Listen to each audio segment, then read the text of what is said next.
sulit dilawan oleh tempat lain karena kita ini benar-benar ukhuwahnya kita bangun, berjamaahnya kita bangun. Ya. Assalamualaikum warahmatullahi wabarakatuh. Waalaikumsalam warahmatullahi wabarakatuh. Ketemu lagi di channel Saling Berguru bersama saya Faisal Kamal dan Mas Ili. Masih bareng sama Kak Muhammad Akbar. Kita lanjut lagi ngobrol Mas Akbar sama Mas Ili. Ada satu hal yang aku lanjutin dari obrolan kita sebelumnya, di mana pandemi itu, kita ngejalanin proses pandemi itu, akhirnya kan berusaha jadi orang yang sangat sehat banget. Pandemi itu kan ancamannya kan sakit dan ajal gitu, ajal. Akhirnya kita jadi orang yang sangat sehat, jaga kesehatan. Nah, ini mau aku bahas di konten yang kali ini. Aku mau nanya sama Kak Akbar sama Mas Ili.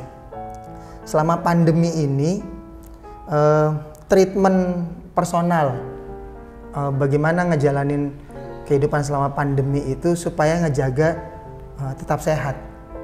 Kak Akbar dulu ya.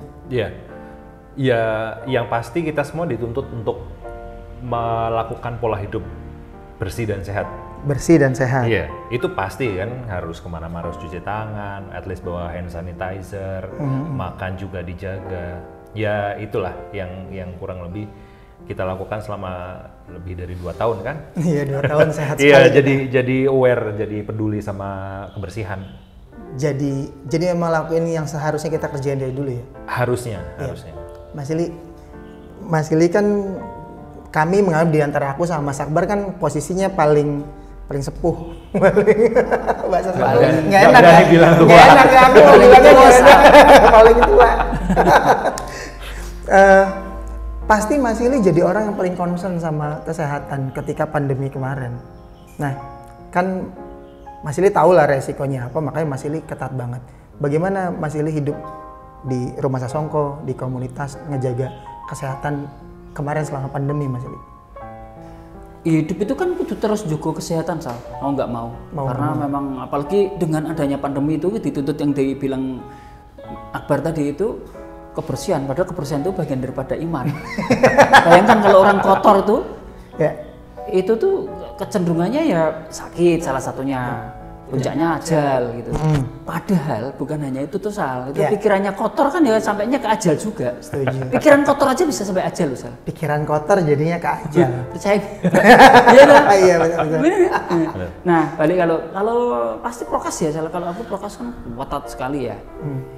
Kenapa? Karena memang itu ya satu-satunya investasiku di keluarga, sudah nggak ada yang lain. Dan dalam keadaan persiapan diriku menyambut tuaku itu kan ya aku benar-benar harus jaga diri dengan sangat baik. Itu kan investasi terbaik, itu kan menjaga diri secara sehat itu.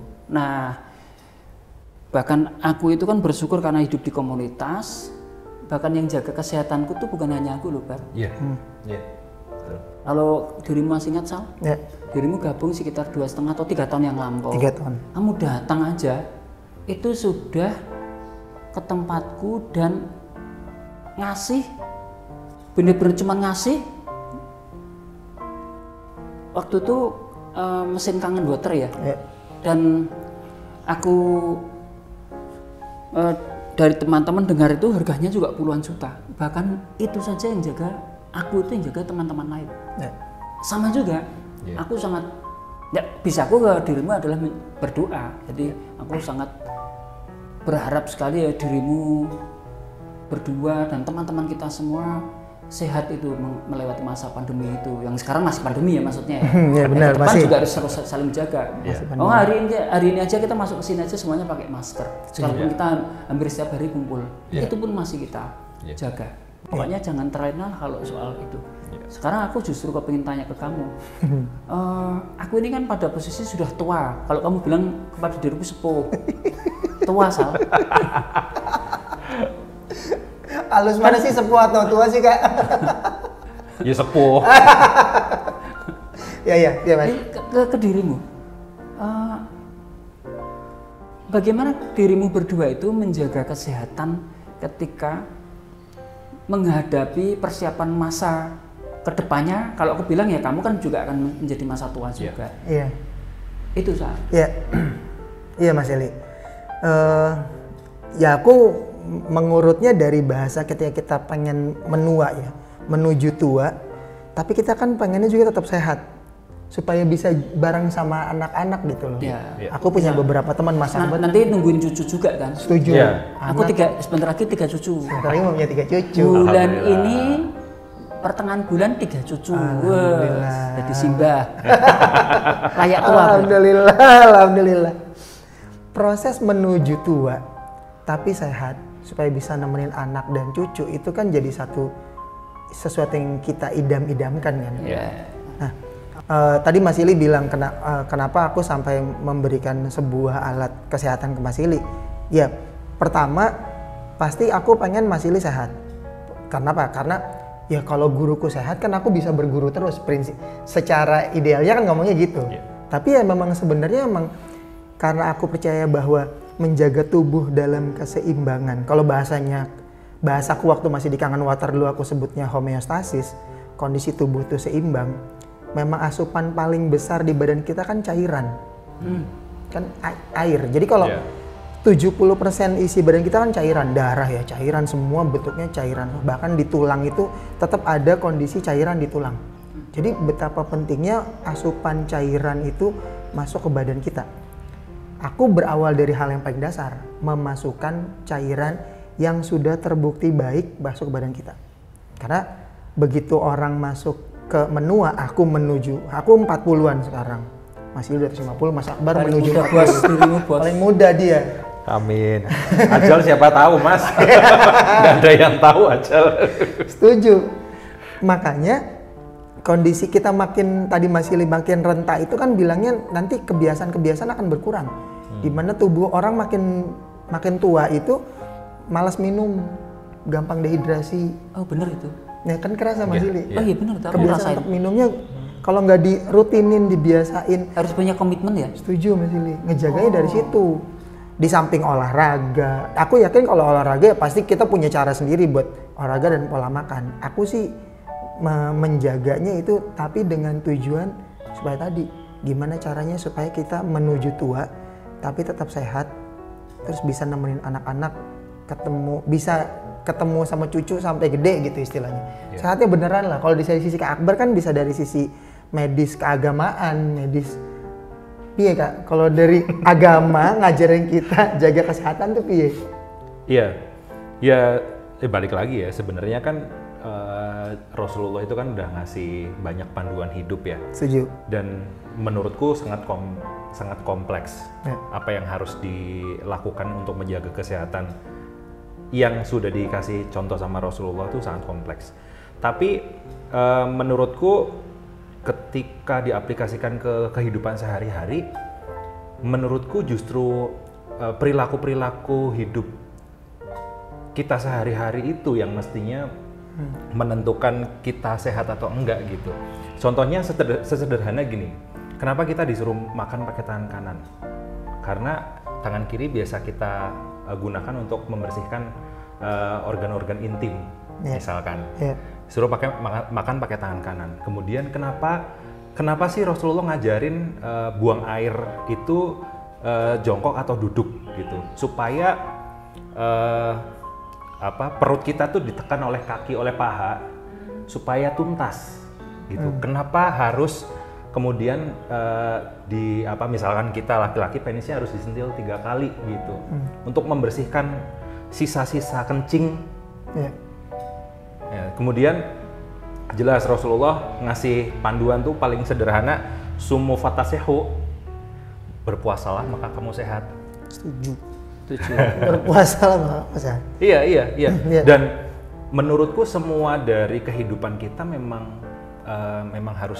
dari badan. Kan kata Rasul kan al-aqlu salim fi jismi salim. Jadi akal yang sehat itu bermula dari badan yang sehat. Ya itu sih. Jadi Rasulullah menurutku udah ngasih panduan yang sangat lengkap dan itu sangat sederhana yang bisa kita aplikasikan ke kehidupan kita sehari-hari. Sesederhana itu sebetulnya menerapkan habit atau kebiasaan-kebiasaan yang menyehatkan itu sih Mas. Iya. Dengan kita sebetulnya kan sebelum ada pandemi minimal kita cuci tangan 5 kali loh sehari. Ya, Wudu. Dan ketika wudu Rasulullah tuh ngasih panduan untuk ke sela-sela lah, ke kuku sampai dia harus dibersihkan. Kita harus kumur, masukin air ke hidung lah. Iya. Itu sebenarnya kan perilaku-perilaku sederhana yang sudah dicontohkan, yang sebetulnya ya tinggal dipraktekin aja, toh itu sederhana, nggak makan biaya, nggak makan waktu gitu. Iya. Simply sebetulnya dalam habit kita sehari-hari aja. Iya. Sebetulnya itu Mas. Oke. Ngomong sehat Mas Ili, ngomong sehat menuju tua itu. Sehat itu kan ada sehat fisik, ada sehat psikologi.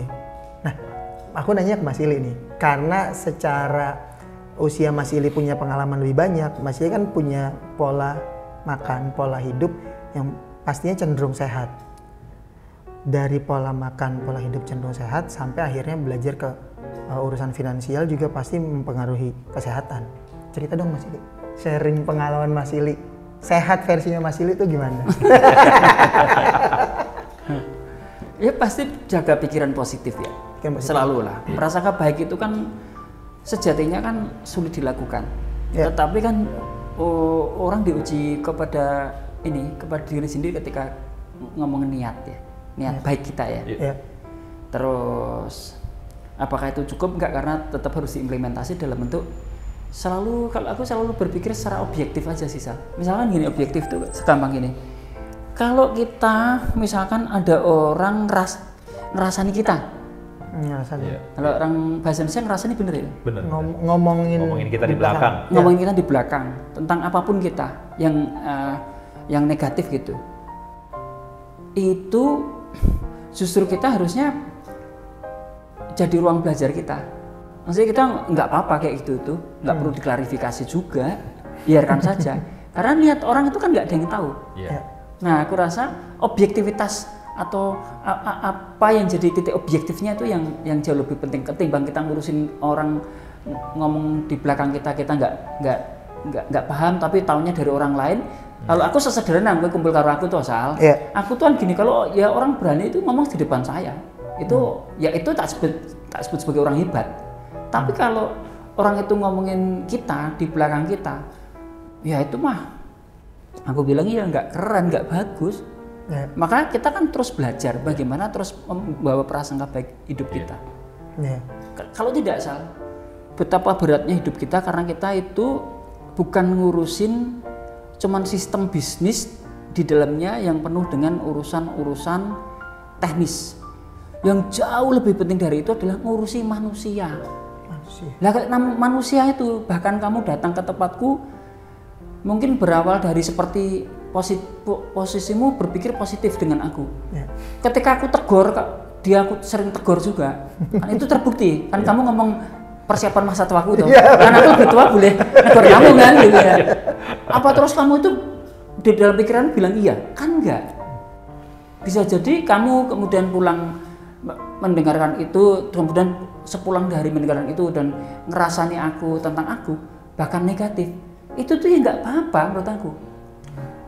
Tetapi kan yang penting kamu ketemu aku lagi bahwa kamu menjaga itu titik objektifnya, bahwa apa atau kepentingan ketika taruh kata aku misalkan ngomongin sesuatu yang tidak pas gitu, kemudian ya balik ke situ, itu objektif itu kan sebenarnya gampang mengukurnya. Fungsinya tuh harus ya tadi kembali lagi egaliter tuh, kamu merasakan fungsinya, aku merasakan fungsinya. Nah kalau sekarang Sal, tentu pikiran positif itu kan nggak cukuman itu, aku harus menjaga salah satu pola makan yang baik juga. Karena aku jaga banget, karena aku di usia 25 tahun ketika nikah awal itu pun aku dengan istri kebetulan punya banyak kebiasaan makan sayur, makan buah. Sampai sekarang hampir seminggu minim banget itu mungkin 4 kali itu tiap sore atau malam itu pasti makan buah. Dan itu udah jadi kebiasaan. Mungkin itu salah satu caraku untuk menggantikan yang kamu bilang tadi, pengganti air. Mungkin ya, tapi aku nggak tahu, nanti kamu bisa menambahkan. Terakhir tuh soal gini, aku tuh mempersiapkan masa rentaku, masa tuaku itu kan tetap terus harus bergerak. dan aku sadar mempersiapkan tetap aku harus sehat pikiran, sehat badan. Caraku adalah bergerak terus. Pikirannya pasti bergerak, insya Allah sehat. Terus tapi badan ini harus bergerak.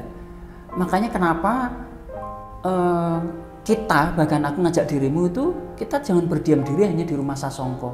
Maka kita bareng-bareng lagi mempersiapkan di Kampung Becik yang di lahan kita yang 7.400 meter persegi di Tuntang itu. Tujuannya sesederhana biar kita tuh gerak badan.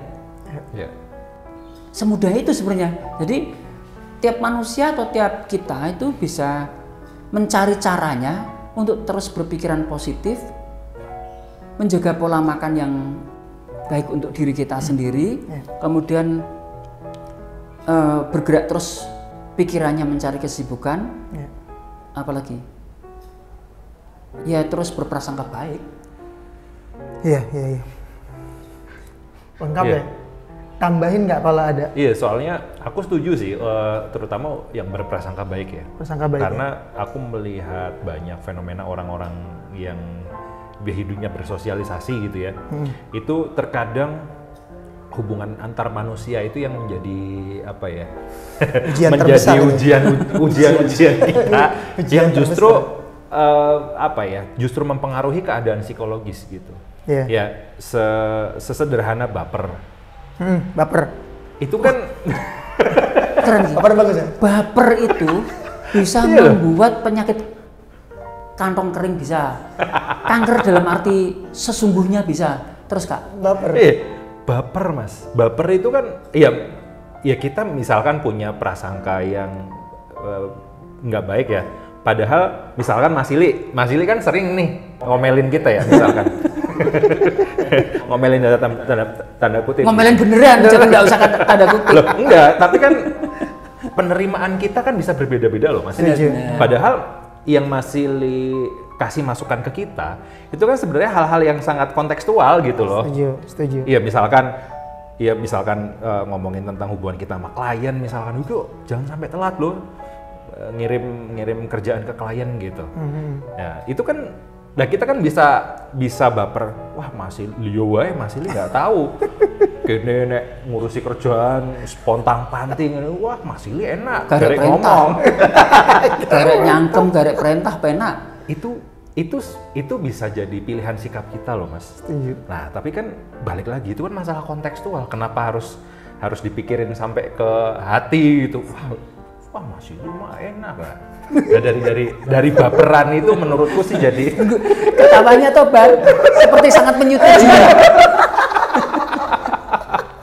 Iya, menurutku baper itu sih yang jadi kemudian pemantik stres lah, hubungan kita antar manusia jadi jelek lah.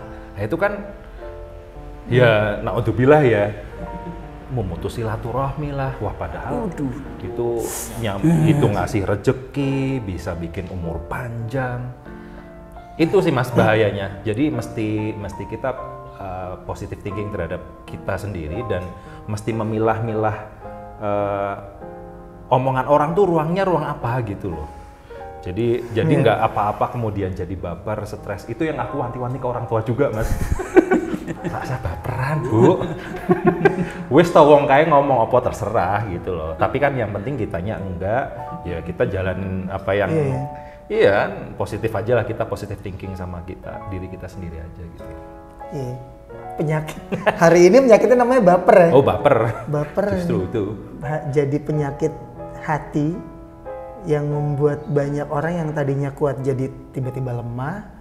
Banyak orang yang tadi Kak Akbar ngomong, kalau baper di proses belajar selama di komunitas, banyak ruang-ruang yang ketika aku bisa baper, karena kan dulu kan di kehidupanku sebelumnya kan mungkin literasi baper kan banyak dilatih gitu. Sebenarnya bahasanya cerdas. literasi baper ya. Keren. Banyak terlatih urusan baper, tapi begitu di sini kan saya bentar. Urusan tadi ketika sesuatu konteks itu nggak boleh larinya ke atas. Nggak boleh lari ke dijadiin perasaan, mesti lari ke atas supaya Mas Ili negor ini kan karena emang urusannya ini. Persoalan intelektual. Ngapain Ngapain? persoalan Masuk intelektual, emosional. kontekstual, dibawa-bawa.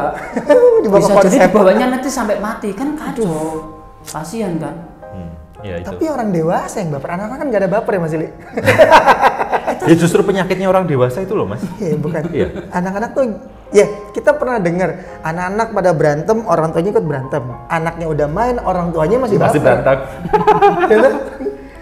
Bayangin kalau aku atau aku terus-terusan baper selama di komunitas, pasti aku nggak bertahan lama.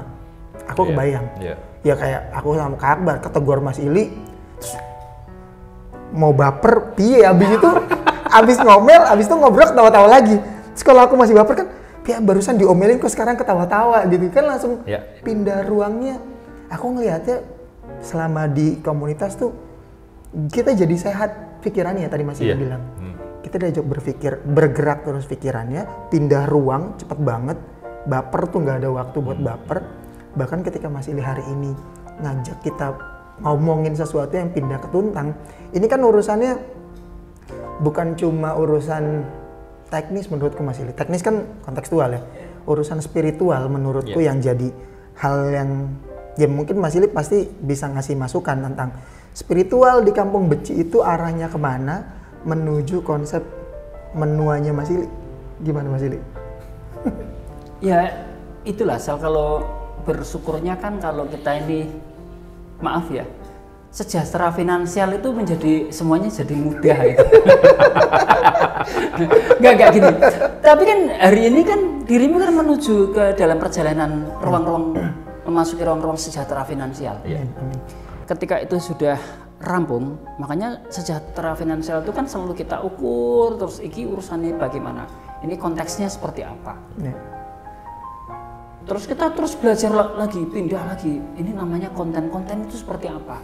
Kayak ngomongin literasi finansial aja, kita bisa ngomongin konteksnya seperti apa, konten yang dibangun bagaimana, ngomongin konsepnya, arahnya kemana. Akhirnya setengah mati kita ini, dan belajar kita ini kan luar biasa ruwet kan. Setuju. Tapi justru dalam kesulitan-kesulitan dan dalam keruwetan-keruwetan itu, yang jangan mencampur adukan satu baper ngomongin konteks tuh ya, konteks lepas dari konten dan konsep. Tapi kan ini pelajaran dasar yang sebenarnya setiap keluarga punya, dan putra putri kita Tosal memang harus dibawa ke ruang-ruang itu tuh pada akhirnya. Dibawa ke ruang-ruang itu. Nah, catatannya adalah bahwa persiapan atau siapapun pada akhirnya, bukan kita ya, siapapun ketika orang kepingin mempersiapkan diri sukses menua dan sehat bersama cucu gitu, bukan anak lagi. Bukan anak lagi. Sukses bersama anak cucu. menua, sehat bersama cucu. Harusnya begitu toh Sal. Itu adalah terus memperbaiki jalan berpikir sih. Jalan berpikir kita sendiri. Artinya kan ketika kita berpikir, ya kan, kemudian akan menentukan proses nasib atau takdir kita di masa depan. Mewah ini. Ya kita ini kan hidup mewah banget. Iya masih alhamdulillah. Yang paling nomor satu itu kan yang kita ini kan enaknya karena saling memuliakan itu. Aku kamu muliakan. Aku berusaha berjuang, aku memuliakan dirimu. Kan itu. Dan paling menarik karena lagi-lagi karena kita seduluran dan berjamaah tuh. Yang itu tidak sulit dilawan oleh tempat lain karena kita ini benar-benar ukuahnya kita bangun, berjamaahnya kita bangun. Dalam berjamaah tuh jangan salah loh Mas. Dalam berjamaah itu ada konsep, ada namanya silaturahim. Silaturahim itu kan, sila itu kan menyambung ya, rohim itu kasih sayang. Nah, iya kerennya di komunitas itu kasih sayangnya itu sangat ekspresif gitu. Ekspresifnya justru apa ya, adanya keterus-terangan, adanya saling nasihati dalam kebaikan, saling nasihati dalam kesabaran. Itu menurutku ekspresi kasih sayang paling tinggi sih.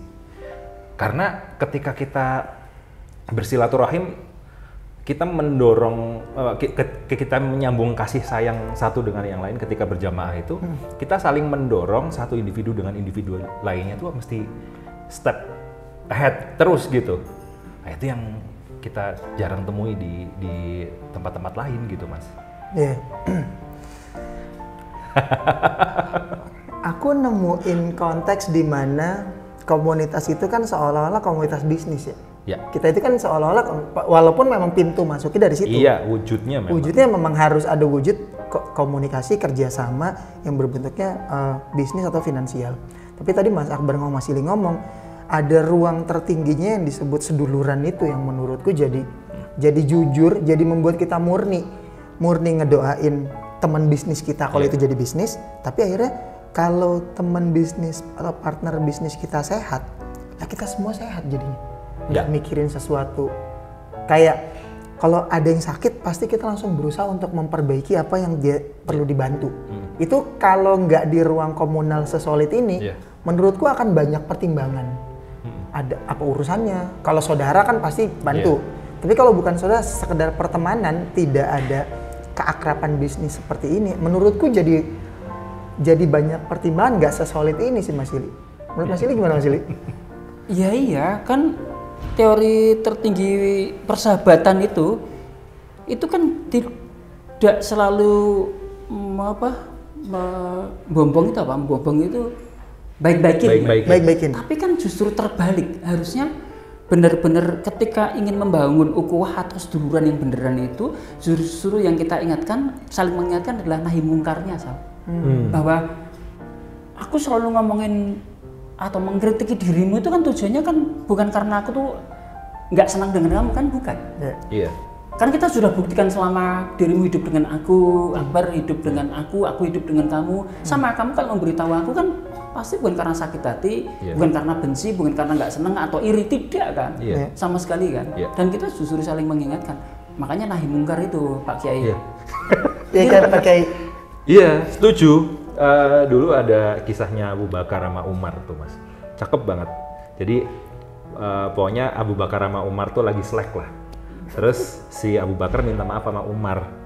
Umarnya nggak maafin, masih bete lah. Saya loro hati. Masih bete lah. Nah, terus si Abu Bakarnya nanya ke Rasulullah, "Nih gimana solusinya Rasul?" Si Umar itu dicuekin sama Rasulullah. Lo sama lo ya, kowe mbek kowe iki seduluran. Nek kowe nyakiti Abu Bakar, kowe nyakiti aku. Itu Mas, kisahnya lucu ya. Itu benar. Keren banget menurutku.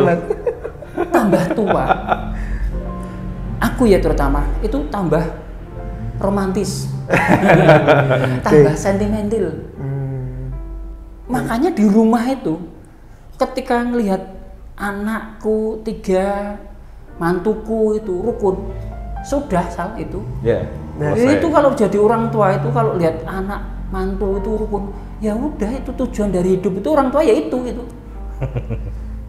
Berarti bisa menua sehat jadi karena anak-anak cucunya rukun gitu Mas Ili. Iyalah itu. Menua sehat bersama cucu tadi Mas Ili.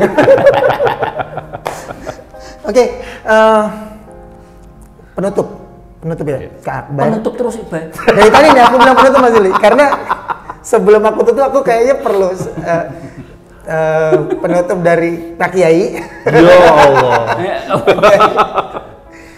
Bahas tadi konsep bahkan ke spiritual dari sisi yang Kak Akbar pernah pelajari Kak. Iya intinya aku membantu merangkum aja. Ya intinya memang jaga hati sih. Pertama jaga hati, nggak baperan. Yang kedua ngikutin pola hidupnya Rasul aja. Sesederhana mengimplementasikan apa yang udah diajarin aja sebenarnya. Terus nyambung silaturahim Mas. Mayan bonusnya 2 tuh.